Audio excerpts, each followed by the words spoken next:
تمہیں کیا لگا تھا کہ تم ایک یتیم کا حق مار کر ہمیشہ ان محلوں میں راج کرو گی؟ ایک بھاری اور صفاک آواز اندھیری گلی میں گونجی۔ اس نے زمین پر گرے ہوئے اپنے خون آلود چہرے کو چھپاتے ہوئے لرزتی آواز میں کہا، خدا کے لیے مجھے معاف کر دو، میرے بچوں کو بھوکا مت مارو، وہ تمہارا ہی خون ہے۔ اس نے ایک زوردار ٹھوکر اسے ماری اور حقارت سے تھوکا، میرا خون؟ تم جیسی لالچی اور خود غرض عورت کا کسی اور سے رشتہ نہیں ہوتا۔ تم نے جس بے دردی سے اسے نکالا تھا، آج وہی مقافات عمل تمہارے سامنے ہے۔ اب جاؤ اور سڑکوں پر دھکے کھاؤ۔ وہ دھاڑے مار کر رونے لگی، لیکن اندھیرے نے اس کی چیخوں کو بے دردی سے نگل لیا۔ یہ ایک عبرتناک انجام تھا اور اس کی شروعات۔ یہ ایک گہرا راز تھا جو وقت کی تہوں میں چھپا تھا۔ میرا نام سمرین ہے۔ میں ایک مڈل کلاس گھرانے سے تعلق رکھتی تھی۔ میرے ابا کی 2 دکانیں تھیں اور ایک گھر تھا جو انہوں نے کرائے پر دیا ہوا تھا۔ ہم 2 بہن بھائی تھے۔ بھائی مجھ سے بڑے تھے اور میں گھر میں سب سے چھوٹی تھی۔ میری ماں میرے بچپن میں ہی وفات پا چکی تھی۔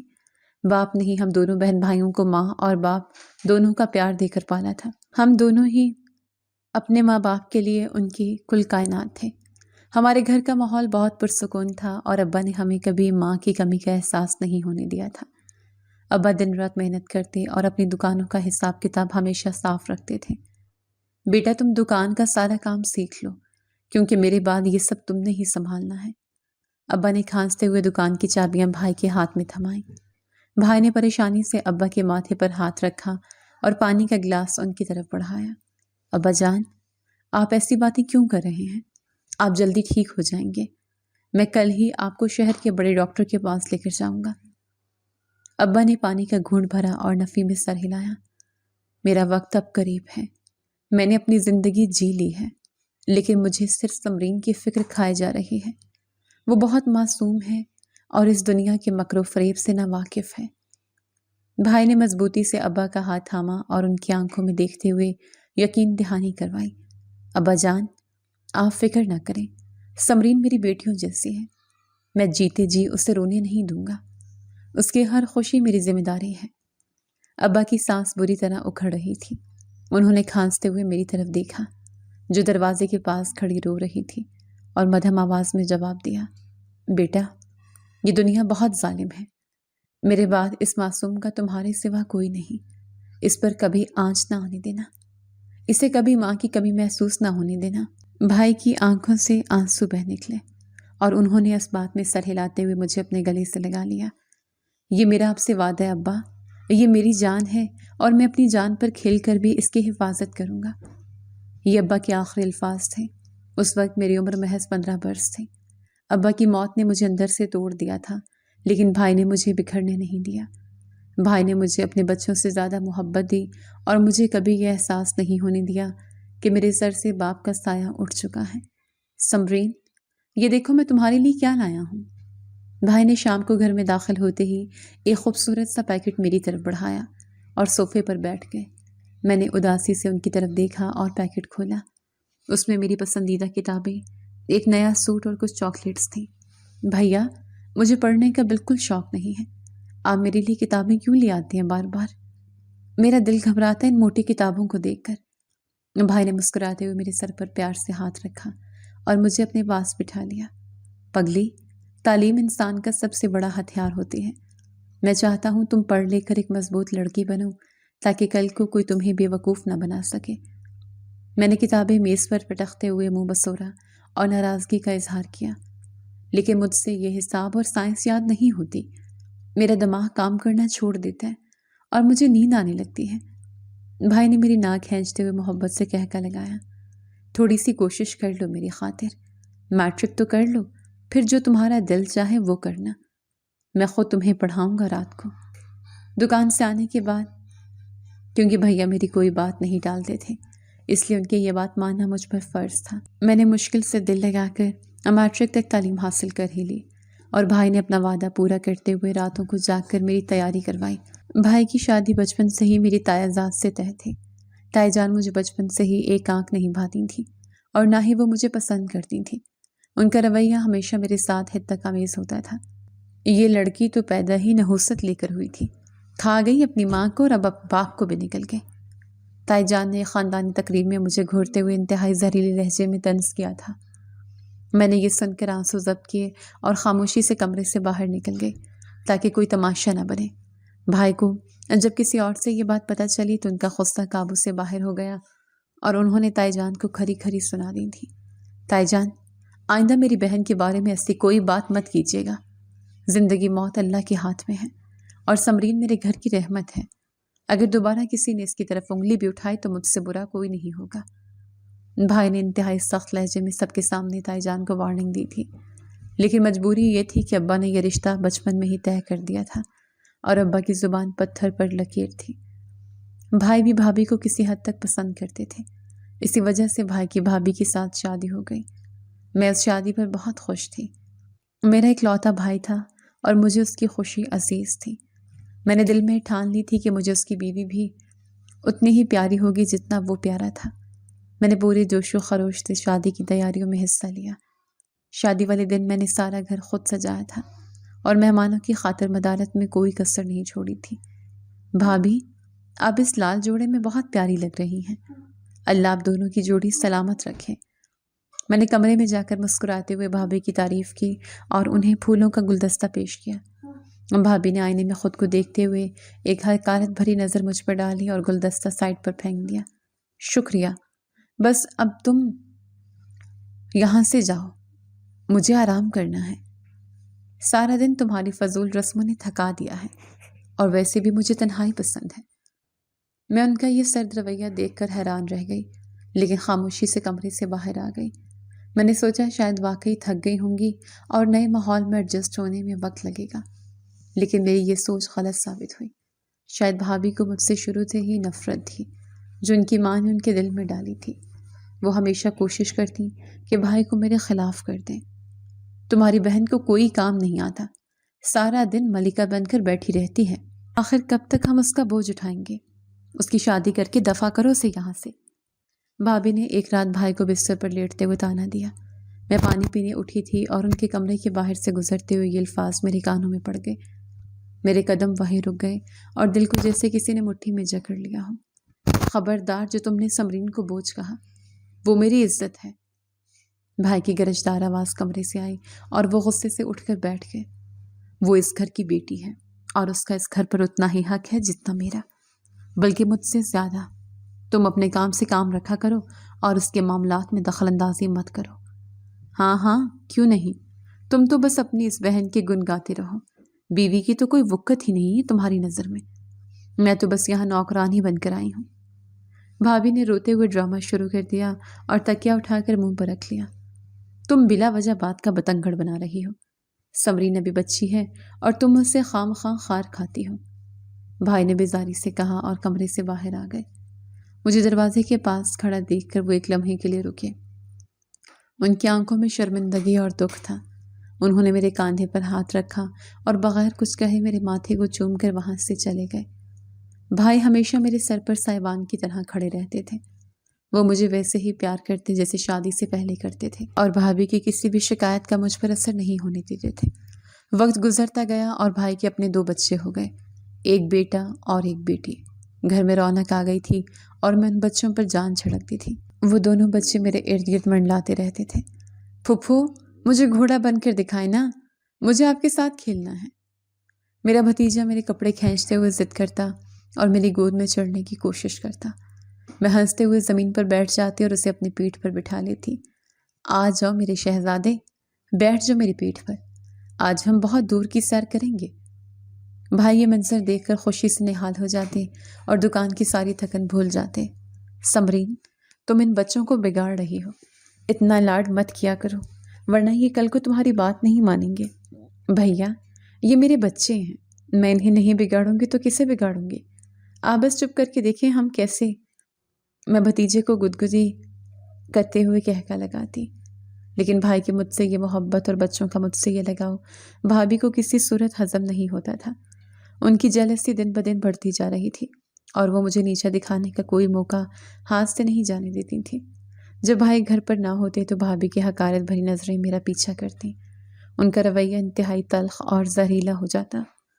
بچوں کو نیچے اتارو، تمہیں کوئی بیماری لگی ہوئی ہے جو میرے بچوں کو بھی لگ جائے گی۔